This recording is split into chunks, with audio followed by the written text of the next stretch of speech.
Tout à l'heure, nous voici dans la rubrique L'invité. Bonsoir et bienvenue à tous. Nous recevons aujourd'hui par visioconférence dans le cadre du challenge vidéo de journalisme qui aura lieu bientôt à Brazzaville, Flore Onissa, directrice de rédaction de Brazamag, un challenge dont les 20 meilleurs gagnants vont bénéficier d'une formation multimédia de 3 semaines. Bonsoir Flore. En quoi consiste exactement la formation que vous allez organiser à l'Institut français du Congo à Brazzaville? Bonjour Stella et merci pour votre invitation. Nous avons lancé le 18 août dernier une opération qu'on a appelée le challenge vidéo #Tokos. C'est un concours national de journalisme qui vise à repérer les talents du Congo. À l'issue de ce concours, les 20 meilleurs candidats remportent une formation vidéo de 3 semaines à l'Institut français du Congo. Cette formation, c'est une collaboration entre le magazine que je dirige, Brazamag, l'Institut français du Congo, l'Union européenne et un opérateur de téléphonie mobile, MTN. Et c'est la synergie de l'ensemble de ces partenaires qui a permis la réalisation de ce concours national de journalisme. Pour plus d'informations à l'endroit de ceux qui nous suivent, pour plus de détails également, que vise une telle formation? Pendant 3 semaines, nous accueillons les 20 meilleurs candidats du concours au sein de l'Institut français du Congo à Brazzaville. Ils devront réaliser le journal télévisé de l'Institut français du Congo 2 fois par semaine. 3 semaines de formation, ça peut paraître long, mais en réalité, c'est extrêmement court au regard des multiples compétences nécessaires à la réalisation d'un journal télévisé. Alors, quelles sont ces compétences? Il y a le rédacteur, celui qui écrit et définit les sujets et les angles. Il y a le caméraman qui tourne les plans. Il y a le monteur qui assemble les images. Et bien sûr, le présentateur télé comme vous qui anime le journal télévisé. L'objectif de la formation est de faire le point sur l'ensemble de ces compétences et de permettre à chacun de progresser.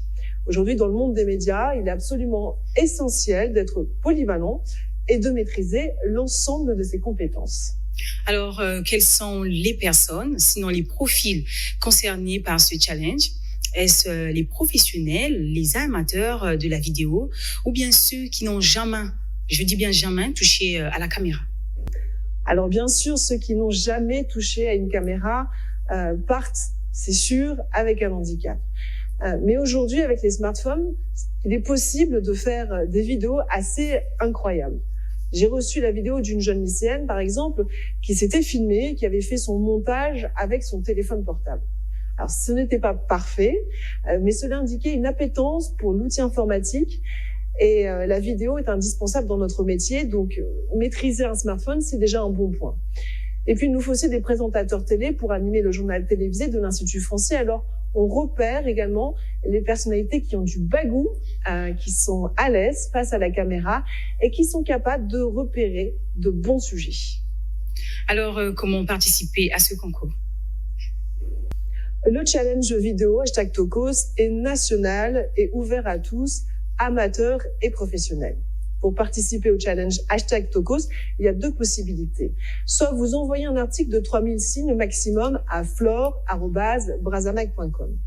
Soit vous partagez une vidéo sur la plateforme Telenangai de MTN dans la rubrique Biso na Biso en indiquant que vous participez au challenge de journalisme #Tokos du JT de l'Institut français du Congo. Seront retenus les candidats qui ont l'audace, des candidats qui perçoivent dans l'environnement des sujets intéressants dont il faut parler. Il y a un thème qui est défini. Il faut raconter une innovation ou une création congolaise de préférence qui vous a marqué, qui a changé votre vie ou celle de vos proches. Il y a certainement déjà des candidats qui aimeraient vite participer à ce concours. Et quel est le message que vous lancez justement à l'endroit des potentiels candidats? Alors, le message pour les candidats, c'est « ayez de l'audace ». Le métier de journaliste, c'est un métier qui s'apprend absolument comme tous les autres. Ce qu'il faut avant tout, c'est être curieux, se poser les bonnes questions et être capable de regarder autour de soi, d'être alerte et sensible à son environnement. C'est un métier qui est riche quand il est pratiqué par des personnes de différents niveaux, de différents horizons. Rien de pire que le formatage dans ce métier, car on s'adresse en fait à un public qui est multiple. Donc, absolument tous les candidats sont bienvenus à condition qu'ils fassent preuve d'audace, de bagou, mais surtout d'optimisme, car nous voulons contribuer à apporter une information porteuse d'espoir, une information inspirante et impactante. Pour plus d'informations, veuillez donc contacter le numéro qui s'affiche sur votre écran. Et c'est donc la fin de cette séance avec notre invitée. Je rappelle qu'il s'agissait de la directrice de rédaction de Brazamag, Flore Onissa. Merci de m'avoir invitée.